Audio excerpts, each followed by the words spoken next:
Hamas calls for an end to Israel's offensive in Gaza. Eyes Palestinian statehood as Trump wins U.S. election. In the wake of former President Donald Trump's historic return to office, Hamas has called for an immediate end to Israel's ongoing military actions in Gaza and emphasized the need for a clear path to Palestinian statehood. The election of Trump as the 47th President of the USA is an American concern. Bassem Naim, a senior member of the Hamas Political Bureau, shared with Newsweek. However, Palestinians hope for an immediate halt to the aggression, particularly in Gaza, and look for support in realizing our rights to freedom, independence, and a self-sovereign state with Jerusalem as its capital. Naim was candid about his desire to see an end to what he described as blind support for Israel, calling for the U.S. to reconsider its position on the conflict.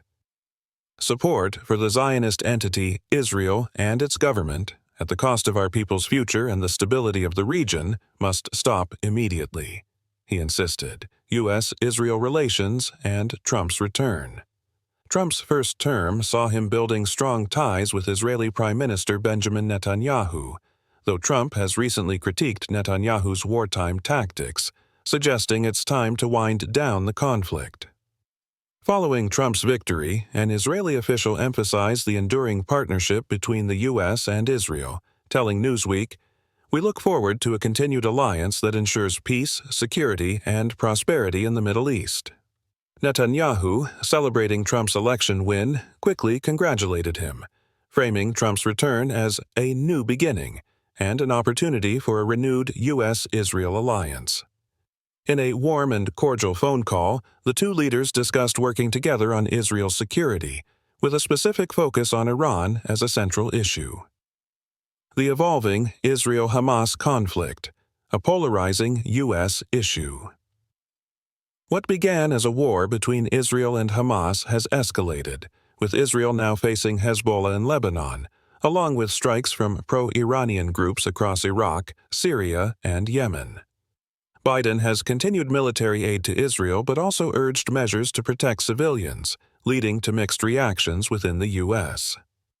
While Biden's administration has voiced support for Israel, some pro-Palestinian groups are frustrated, accusing Biden of not doing enough to curb Israeli actions in Gaza.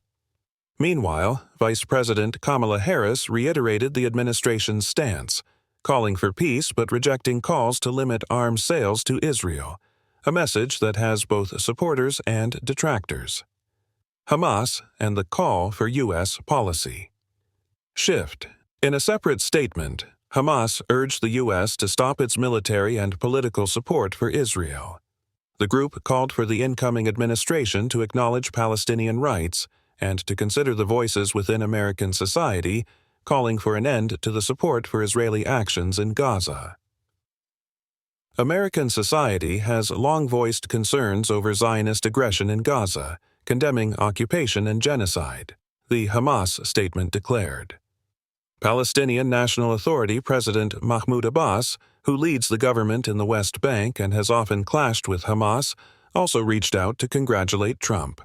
Abbas expressed his desire to work with Trump to bring peace and security to the region, emphasizing Palestinians' commitment to freedom, self-determination, and statehood.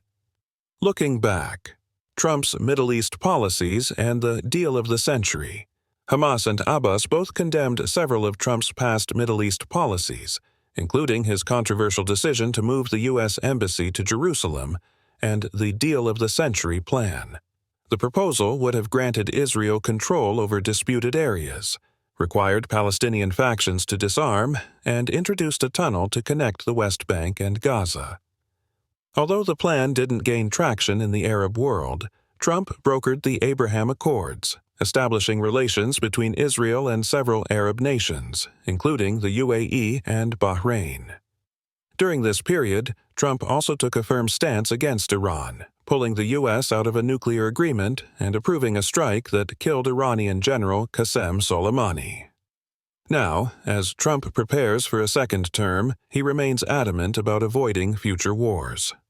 "We want a strong and powerful military, and ideally, we don't have to use it," he said in his election night victory speech. Reflecting on his prior term, he asserted, "We had no wars, except we defeated ISIS. I'm not going to start a war, I'm going to stop wars."